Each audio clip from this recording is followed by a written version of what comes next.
I threatened to wear a jacket with my casual t-shirt, and as you can see, I have made good on that threat today. I would have worn a black jacket with this, but my black jacket is currently at the dry cleaner, so I have resorted to this tan presentation with which I think is pretty decent.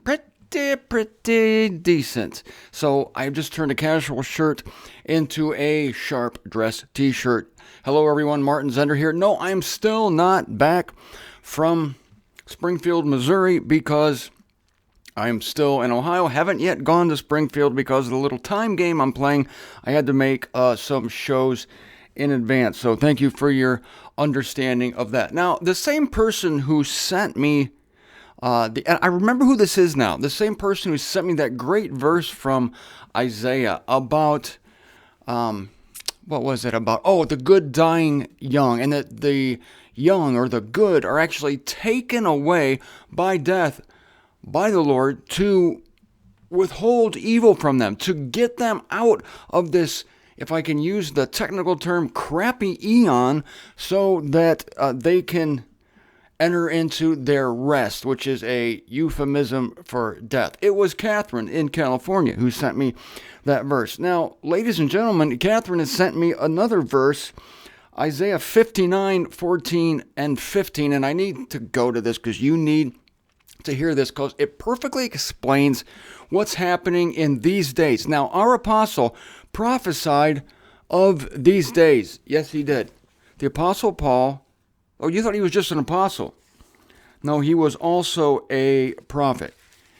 And we are living in excruciating times. Again, the only way we're sane is because we've been boiling in this pot and we're used to it. We're calloused. You will have no idea how calloused we truly are. Is 2 Timothy still come before Thessalonians? You will have no idea how callous we truly are until we are changed and we look back at this time. But I always tell you this, if somebody from the past, the even recent past, from the 1800s, came to our day, they would lose their minds in short order. 2 Timothy chapter 3. Now this know that in the last days perilous periods will be present. And he's not even talking about the days of indignation. He's talking about the times we're living in now. If we think perilous periods are present now, then what is it going to be like when the indignation of God starts? When this window of grace disappears and God thunders down from heaven. You thought thundering down from Sinai was bad? That's nothing compared to this. Perilous periods will be present. In what way, Paul? Oh, he's more than happy to tell you. For men will be humans, not men. This isn't limited to the male species. I'm sorry to announce this to the women in my audience. This includes you as well. Humans will be selfish, fond of money, ostentatious. That is like peacocks. Oh, that's a chicken. Yeah, what? Peacocks have kind of a squawk? I'm not going to try it.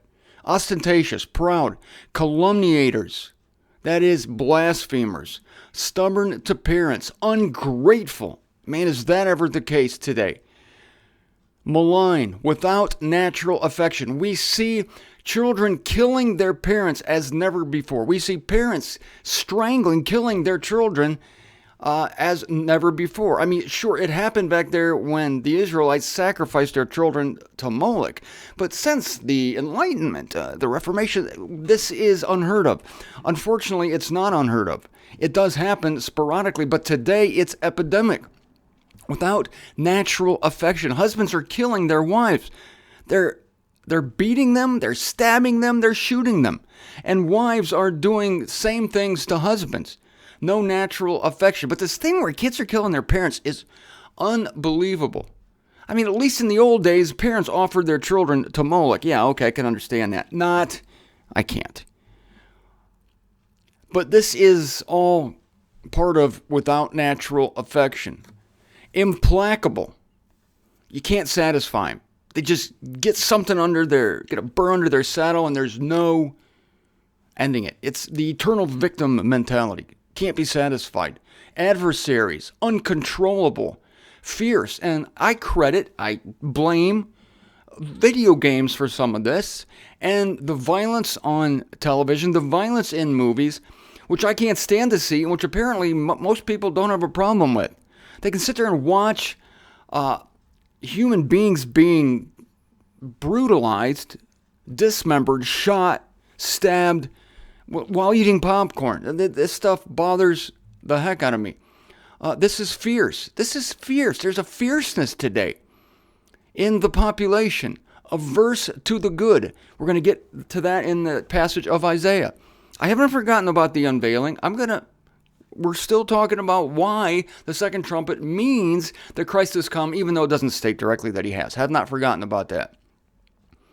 Traitors, rash, conceited, fond of their own gratification rather than fond of God. And this is a religious accusation. You think fond of their own gratification, you instantly think of some hedonistic person who just eats what they want, drinks, a gourmand, someone who is just addicted to sex. But I challenge you to see this as a religious indictment. Those who are fond of their own gratification. Perfect example of this is the doctrine of human free will.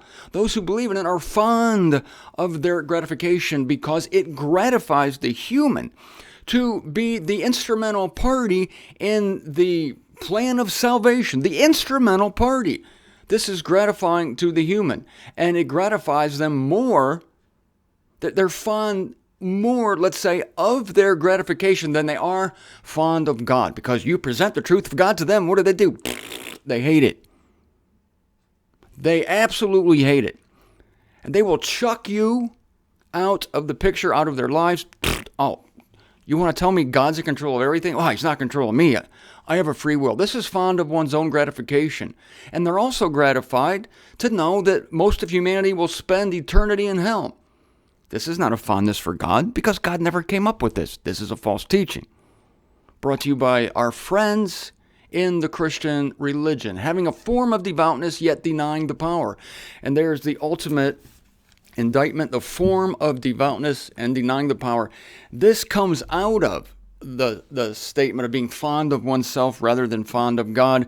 It's an expansion of that, having a form of devoutness, that is saying the prayers, going through the motions, singing the worship songs about God, reading the lyrics on the big screen, and yet at the same time turning around and shrugging that most of humanity is going to hell for eternity.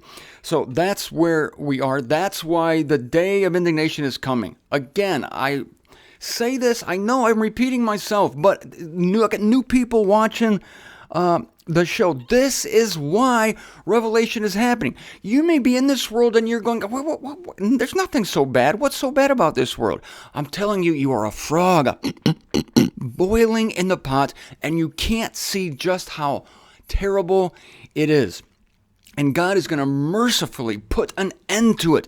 It's finally going to be put out of his misery. This squealing animal on its back, dying a slow death, is going to finally be killed mercifully, quickly, dutifully, and with a sense of foresight and vision that he who kills is able to make alive. God is going to bring everyone back to life, but first we have to be put out of our misery. Isaiah 59, 14 and 15. I'm going to read this first from the concordant version of the Old Testament. It's pretty good here. And then you know what I'm going to do next.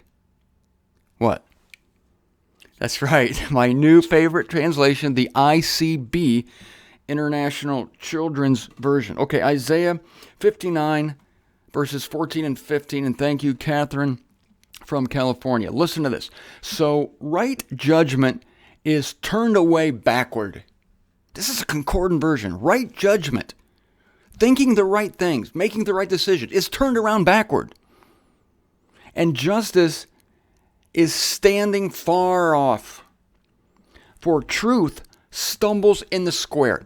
Great passage. Truth stumbles in the square. The square is the very place where the two witnesses are slaughtered, in the square. This is the main artery of a city, any city, the square. the place where all the people gather, the center of activity, where all the commerce transpires, in the square. This is the very place where you would think if something starts at the core, it radiates outward. If it's evil at the core, then it will radiate evil. And in the square, that is where truth stumbles. Some people call, in the United States, California, the center of the United States, meaning that this is where all the trends start. So in a sense, California, my apologies, Catherine, is the square of the country. That is the main section of the country where all these trends start, and if it's bad there, it's going to get bad in the rest of the country. That's the sense here, that if it's rotten there, it's rotten everywhere. And what is correct cannot enter. What is correct cannot enter. Correctness has been disallowed entry into really the public discourse, especially the politically correct public discourse. If you're right today, and if you stand on the right, you are in the minority. You are going to be persecuted. Why? Because judgment is turned away backward and justice is standing far off. And what is correct cannot enter. Now here's verse 15. So it is that truth is lacking, and he who withdraws from evil gets looted. Concordant version, he who withdraws from evil gets looted. If you decide that you're going to go away from the evil, let's say God leaves you here on this earth, he doesn't kill you early, and you're 50 or 60, 70, 80 years old. God help you, you're 90 years old, and you want to do the right thing. You want to withdraw from evil. You're looted. You're marginalized. You're dismissed. You're treated like a leper, like a lunatic. The lunatics are looted. Nobody cares about what you think anymore. I got to get to the children's Bible. Oh my goodness, look at my time. Sorry about that. No, what am I apologizing for? This is fantastic, especially when we get to the International Children's Bible, my second favorite version now, Isaiah 59, 14, and 15. We have driven away justice, and we have. Not only in this country, but in this world, and not only in the political sphere, but in the religious sphere, we have driven away justice because of all the things I listed from 2 Timothy chapter 3.